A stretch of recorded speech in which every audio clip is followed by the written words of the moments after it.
We're in the 21st lesson here in the book of 1 Samuel. I want to ask you to take your Bibles and to turn to 1 Samuel chapter 13. In the last lesson, we covered verses 1, 2, 3, and 4. But if you remember, I left you with a cliffhanger at the end of the lesson, because we've got to this point where the scholars who believe and the people who believe that Saul was 30 years old when he became the king of Israel, there is a mathematical problem that has just been revealed. So we must address this important issue that has to do with the age of Saul at the time he became king. We have just exposed the fault in the mistranslation of chapter 13, verse 1, which you will remember, because we've covered it several times, is rendered in many English Bibles to say Saul was 30 years old when he began to reign, and he reigned 42 years over Israel. Now, a better translation would have been, as I've told you, a literal translation of the Hebrew is 1 year Saul reigned, and when 2 years he had reigned over Israel, leading to the fact that another story is coming. Our story in this passage states that after being confirmed as king, after the battle with the Jabesh Gileads, Saul kept 3,000 men. 2,000 were with him at Michmash, just outside of Bethel, and 1,000 were with his son Jonathan over in Gibeah. Now we also were told, get this, important point, we are told that Jonathan led the charge to defeat the Philistines at the garrison of Gibeah. We would have a mathematical problem with this information if we hold to what is said and told to us in chapter 13, verse 1. We've got a mathematical problem. When it states that Saul was 30 years old when he began to reign. If Saul became king when he was 30 years old, then when he was in his second year, he was about 32 years old in his second year as king. Maybe still 31, but turning into 32. Saul would have been about 32 years of age at the defeat of the Philistines at the garrison of Gibeah, led by, guess who? Not Saul, but Jonathan. Where is the problem, you say? I want to address the problem now. Now, up on the board, I've added some information from the last lesson. You remember that this line of 40 marks here is 1 through 40 represent the years that Saul was king over Israel. So I've taken the first two and I've dropped them down here and enlarged them so you can see them. And I brought some information down with them. King Saul's first 2 years. Here's year 1. Chapters 8 through 12 cover year 1. Chapter 13 picks up with the second year. That's the way I understand it and read it. And so I'll also tell you this, that chapter 13 through 14, we're not through 14 yet, we're still at the beginning of 13. Chapter through 14 cover what is going to happen in the second year. So my question mark is, what is Jonathan's age? So let's looky here, and let's just set up a scenario here. Okay, if Saul was 30 years old when he became king, and Jonathan was 20 years old when he led the fight against the garrison of Gibeah, that meant that Saul had Jonathan when Saul was 10 years of age. Now, I'm not sure you can see it written up there, but I'll get a marker and I'll highlight it again. Let's say Saul was 32 years of age. Let's say he was 32 years of age. That would mean Jonathan at least 20 years of age. He could have been older than 20, but it was at least 20 years of age. If he was 20 years of age, that meant Saul had Jonathan when he was 12 years of age. Nuh-uh, no bueno. Saul is not married at the age of 12 and has age of 11 to have a child at the age of 12, nor was he married at the age of 9 to have a son at the age of 10. You see, we've got a mathematical problem here. So you say, okay, what is going on here? Let me tell you why I'm saying that Jonathan has to be 20 years of age. Because here it is. From the days of Moses, there is the long-standing tradition, and the direct instruction concerning men who were old enough to fight in a battle began at the age of 20. Right there. He has to be 20. Near the beginning of the Exodus, a census was taken by Moses of all the men who could make up the army of Israel. Moses recorded the instruction, and it's the Lord's instruction. It is not Moses' words.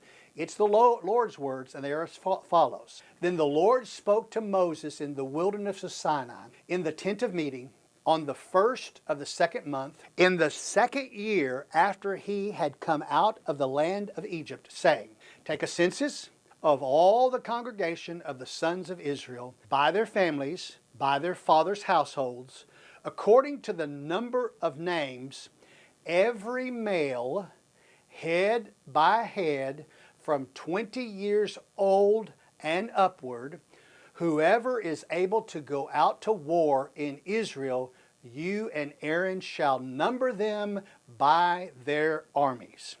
Okay, that's the first census, saying whoever is able to go out to war, they have to be 20 years of old and up. Now, there's two reasons why they don't get to go to war, okay? One is that they are infirm, they're sick, they're lame, they can't fight. They're not to be a warrior, so they were not to be counted, all right? Number two is if they were married for the first year. Every Israelite man did not have to serve in the army the year he gets married so that he can bring happiness to his wife in the first year of their marriage. Okay, so that's just a part of that. So at the end of the book of Numbers, remember we're 38 years down the road, we're at the end of the 40-year wilderness journey for Israel. A second census was taken to number the men who could be part of the army of Israel. And again we see the Lord's instruction to Moses. And this is what the Lord said through Moses to the people.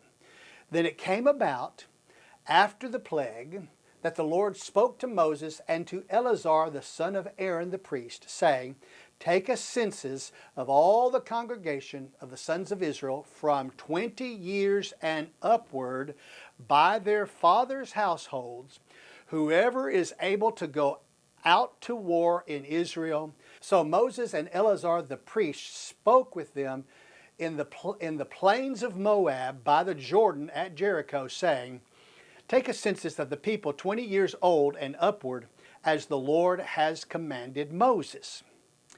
So we must not forget that all the instruction that the nation of Israel needed from the Lord when it entered the promised land and for the rest of all time, even till today, was given to Israel through Moses during the 40-year wilderness journey that is found in the books of Genesis, Exodus, Leviticus, Numbers, and Deuteronomy. That's all they needed to make him their king. They didn't need a king, but make him the Lord their king, and live perfectly in peace for the rest of all eternity. Although the Lord tells us you're not going to do it, you're not going to keep my word, you're not going to be faithful to me, so here's what else is going to happen because you're not going to be faithful to me, but that's another story for another time. Everything was covered by the Lord for all civil, for all religious, and for all military life. Young men were not part of the army of Israel until they were at least 20 years of age. The only reason a man 20 years and older was not able to be in the army was if he was newly married. And that is, in that case, the Lord gave an instruction, and he said in Deuteronomy 24, verse 5, I've already told you about this, but let's read the scripture now. When a man takes a new wife, he shall not go out with the army, nor be charged with any duty. He shall be free at home 1 year, and shall give happiness to his wife whom he has taken. The other reason is that they're infirm. They cannot handle a sword. They are sickly. They cannot go out. They cannot be in the war. All right? So it seems from our passage that Jonathan was in charge of 1,000 warriors with him at the time of the defeat of the Philistines in the garrison at Geba. If that is the case, the culture of the civil, of the religious, and the military rules of life in the nation of Israel, Jonathan had to be at least got it, his minimum age was 20 years of age in order to serve in Saul's army. His prestige, by the way, let me just back up on that a minute before I go on. And to say what I was going to say this. If Jonathan was 20 years of age and Saul did not let him go to battle, it would be a shame on Saul and it would not look good upon Saul.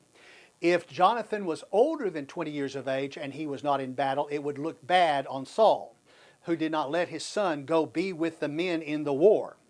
If he was younger than 20 years of age, it would have looked bad on Saul if he forced him into being in the army and in the leadership.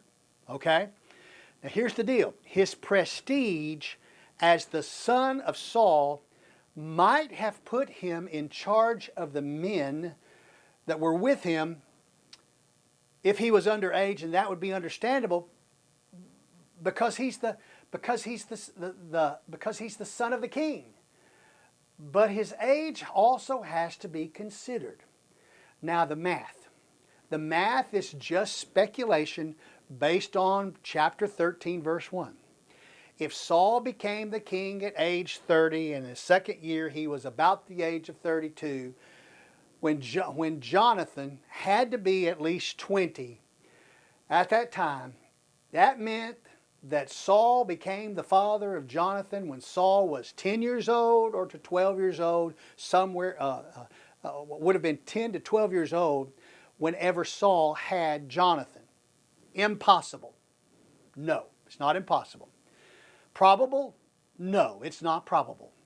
If you add at least 6 years to Saul's age, okay?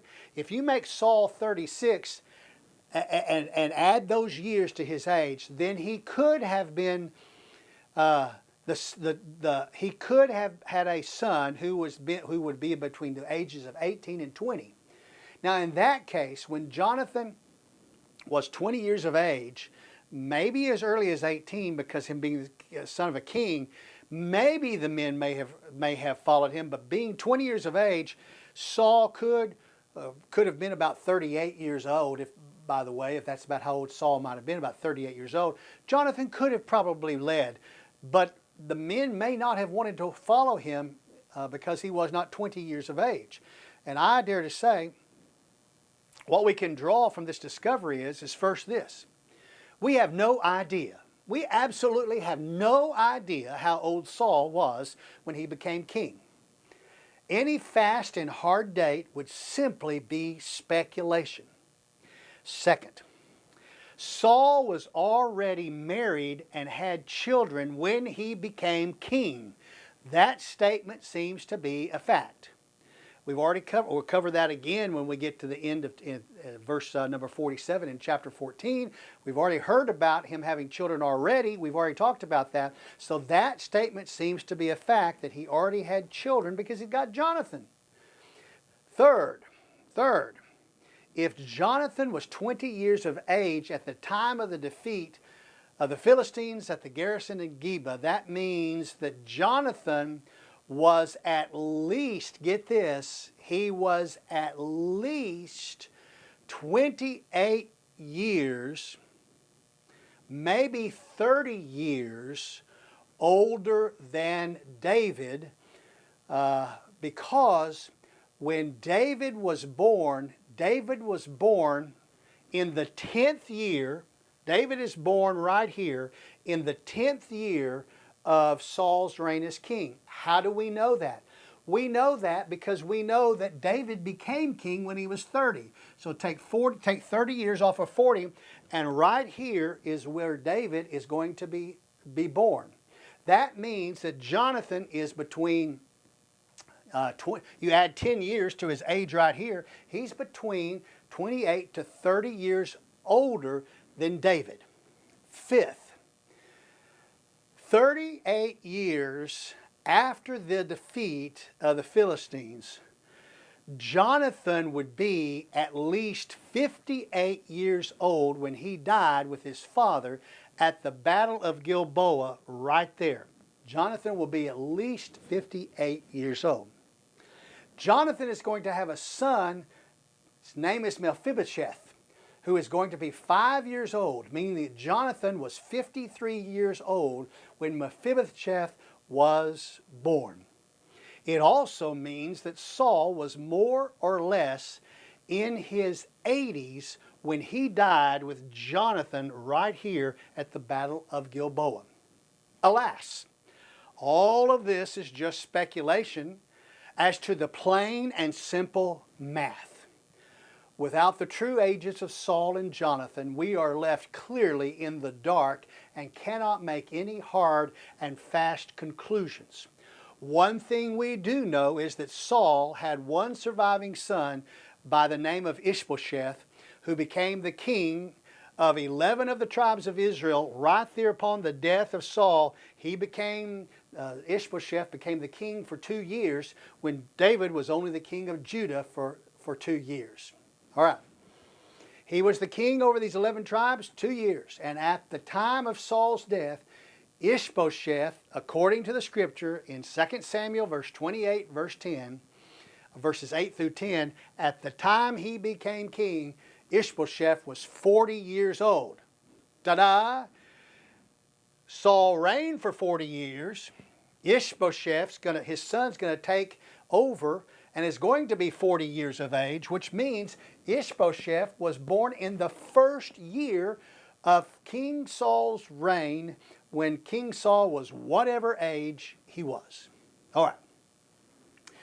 May we make a few last points to expose this erroneous error concerning Saul's age and his length of reign. Some in the Jewish tradition hold to the position that Saul became king when he was 40 years of age, and he died at the end of his second year as king at the age of 42.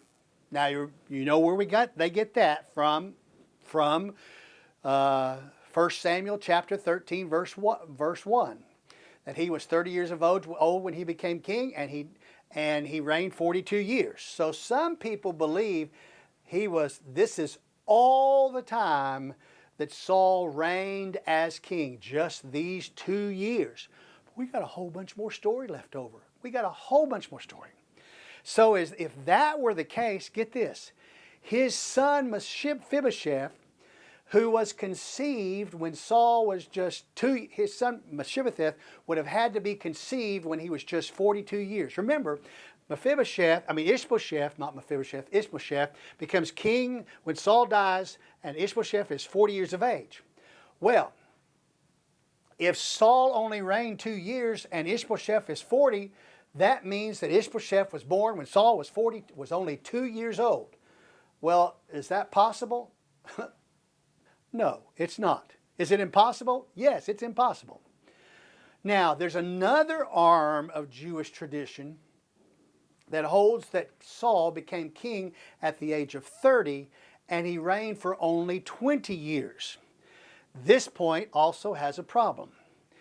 In that case, Saul died at the age of 50 with a 40-year-old son who was not even his oldest son, okay? So there's a problem there. Is it impossible? Yes, absolutely, it's impossible. Ishbosheth was 40. If Ishbosheth was 40 and Saul died when he was 50, as some of the Jewish material says he was, they haven't thought that out. They haven't written it correctly. That means that Saul was 10 years old when Ishbosheth was born. Impossible, yes. Now a third Jewish tradition holds that Saul was 40 years old and he reigned for 20 years. Now, that position means that Saul was 60 years old when he died, and Ishbosheth was 40 years old. Now, is that impossible? No. Is it probable? It could be. And if you want to see more about that, I'm going to put here on the screen for you the Jewish Encyclopedia link to go read about these three different positions in the Jewish Encyclopedia online, okay? So you can look at this on the screen. I'll keep it up here on the screen for just a little bit so that you can write it down and see. It's just jewishencyclopedia.com/articles/13224-Saul. That's all you need to put in, and this article will come up that tells about these three different positions. So, My position is this: Saul was at least more than 38 years old when he became king. He may have been 40. He may have been even a little older than 40. We don't know when he became king. And we do not know how old Jonathan actually was, but he was at least 20 years old at the end of the second year of Saul's reign as king. All right, so as we move on, the writer now gives another example which seems to be to tell us something for a different reason. It was to expose the trouble Saul was having with his troops abandoning him as the king. And so we pick up here. In this following example, it seems the writer is establishing this trouble that Saul will soon face with the coming of the Philistines. The writer tells us the story of the gathering of the people with Saul, verse 5. The gathering of the people with Saul, chapter 13, verse number 5. The people were then summoned to Saul at Gilgal. Now the Philistines assembled to fight with Israel, 30,000 chariots, 6,000 horsemen, and people like the sand which is on the seashore in abundance. And they came up, and they camped at Michmash, east of Bethaven.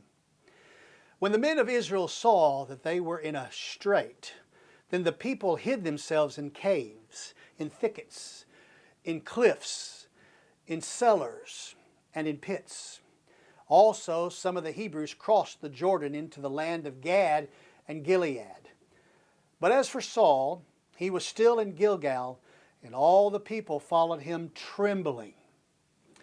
Now, if the writer has put these last two stories in chronological order, then the writer must be indicating that Jonathan's defeat of the Philistines at Geba kindled the attention and the wrath of the Philistines, who returned to the tribal area of Benjamin in mass numbers.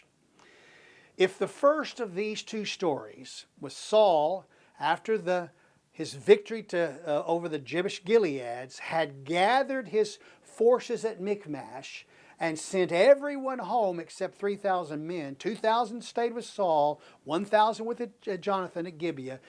Jonathan influenced the men to attack the Philistine garrison like he did. They won. And in response, the Philistines came back in mass to the last area Saul had camped, and that was Michmash. Now remember, Saul is over in Gilgal. So in this story, Saul has moved from Michmash over to Gilgal. So the Philistines came to Michmash. At Gilgal, Saul's army heard of the mass army, this huge, massive army of Philistines that are gathered at their last campsite. And there at Gilgal, the news of the Philistines' army struck fear in Saul's army, and they began to run and hide. And with this setup in the story, the Philistines were established in the Promised Land, and they had been established in the Promised Land for a long time, and they would be a constant thorn in the side of Saul, and get this, until the ark was captured and then returned from being captured. Guess what? 25 years later. It's starting right here during the second year. This is what's going on during this second year. And it's going to be 25 years until what Samuel told us about the capture of the ark and it's being put in storage. And then Gad came back and restarted to tell us the story of Samuel and the selection of a king and all of that, as we've talked about. Okay, so, in other words, this passage ends by saying, "But as for Saul, he was still in Gilgal, and all the people followed him trembling." In other words, when the soldiers ran to hide from the Philistines, Saul did not run. He remained at Gilgal. And when the verse says, and all the people followed him trembling, it means that Saul was the established king of Israel, and the faithful people to Saul stayed with him, and the unfaithful people to Saul scattered, and they were trembling, and they were all afraid of the Philistines. Now we come to the story of the failure of Saul to obey. You catch that? We come to the story of the failure of Saul to obey. We come to the point where Saul waited for Samuel and then proceeded without Samuel in verse 8. Now he waited 7 days according to the appointed time set by Samuel, but Samuel did not come to Gilgal, and the people were scattering from him. Verse number 8. Every notable commentary connects this sentence to Samuel's instruction to Saul on the day when Saul was consecrated as king outside of Samuel's house, found back in 1 Samuel chapter 10, verse 8. It was the fourth instruction given by Samuel to Saul. And if you remember, this is what Samuel said to him back in chapter 10, verse 8. And you shall go down before me to Gilgal, and behold, I will come down to you to offer burnt offerings and sacrifice of peace offerings. You shall wait 7 days until I come to you and show you what you should do.